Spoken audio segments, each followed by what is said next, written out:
अस्सलाम वालेकुम दोस्तों, मैं हूं सुहेल बलोच और आज हम बात करने जा रहे हैं मुल्तान में मशहूर मौर्रिख इब्न बतूता के क़याम के बारे में। दोस्तों, मुल्तान दुनिया का सबसे पुराना शहर है। मुल्तान एक तिलिस्मी शहर है जो दुनिया की तारीख में अपनी जगह खुद बनाता है। कहते हैं दुनिया में मुकम्मल सोने की एक इमारत बनाई गई है और वो मुल्तान में सूरज देवता की पूजा करने के लिए बनाया गया मंदिर था।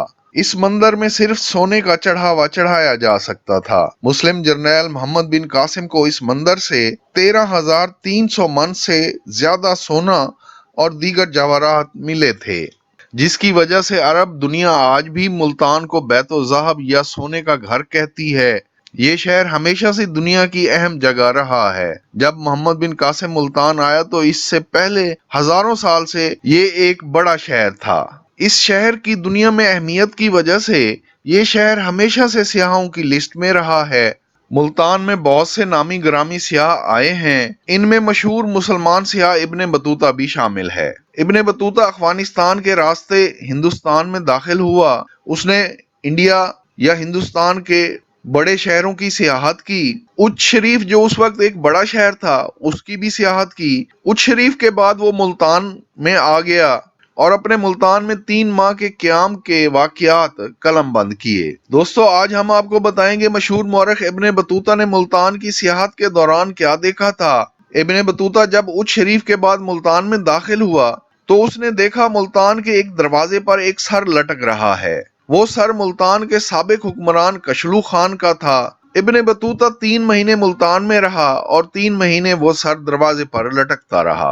इब्ने बतूता की मुल्तान आमद पर दिल्ली में गियासुद्दीन तुगलक की हुकूमत थी। वही गियासुद्दीन तुगलक जिसने मकबरा शाह रुकने आलम अपने दफन होने के लिए बनवाया था, लेकिन उसे दुनिया के इस खूबसूरत मकबरे को बनवाने का इजाज तो मिला, उसमें दफन होने का इजाज वो हासिल ना कर सका। इस पर मेरी एक वीडियो है जो आप मेरे चैनल पर जाकर रियल स्टोरी शाहरुख ने आलम टोम के नाम से देख सकते हैं। दोस्तों, मुल्तान से इब्ने बतूता का अगला पड़ाव दिल्ली था। मुल्तान में इब्ने बतूता की आमद पर दिल्ली के बादशाह गियासुद्दीन तुगलक के बेटे मोहम्मद तुगलक की मुल्तान में हुक्मरानी थी। मोहम्मद तुगलक ने मुल्तान के साबिक हुक्मरान कशलू खान का सर काट कर मुल्तान के एक दरवाजे पर टांग दिया था।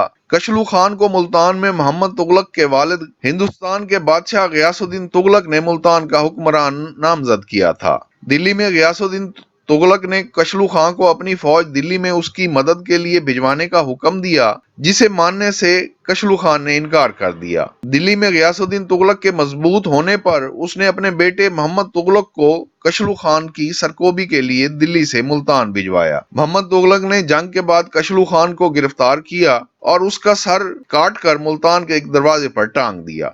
दोस्तों, इब्ने बतूता कहता है कि वो जब तक मुल्तान में रहा वो सर उस दरवाजे पर टंगा रहा। इब्ने बतूता ने उस वक्त के मुल्तान के बारे में बताया है कि उस वक्त मुल्तान गुलामों की तिजारत और घोड़ों की तिजारत का गढ़ था। ताजर पूरे सेंट्रल एशिया और रूस से घोड़े और दीगर साजो सामान लाते थे। मुल्तान खूबसूरत शहर था। मकामी लोग अमन पसंद थे। इब्ने बतूता ने मुल्तान में अपनी रिहाइश के दौरान ही दिल्ली के हुक्मरान गियासुद्दीन तुगलक से अपने ताल्लुकात को मजबूत करना शुरू कर दिया। उसने बादशाह के लिए तोहफे तहाइफ भिजवाने शुरू कर दिए। तुगलक ने अपनी सियाहत का सफर जारी रखा और मुल्तान से पाकपतन और हिंदुस्तान के दीगर शहरों से होता हुआ दिल्ली पहुंच गया, जहां उसने बादशाह को तहाइफ पेश किए। बादशाह ने उसे सरकारी मेहमान बना लिया।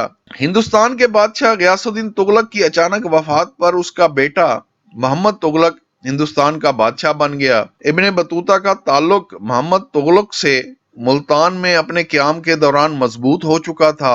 मोहम्मद तुगलक ने इब्ने बतूता को काजी बना दिया। इब्ने बतूता 7 साल तक दिल्ली में बतौर काजी खिदमात अंजाम देता रहा, जिसके बाद वो चीन की सियाहत के लिए रवाना हो गया। मजीद अच्छी और मालूमाती वीडियोस के लिए इस चैनल को सब्सक्राइब करें।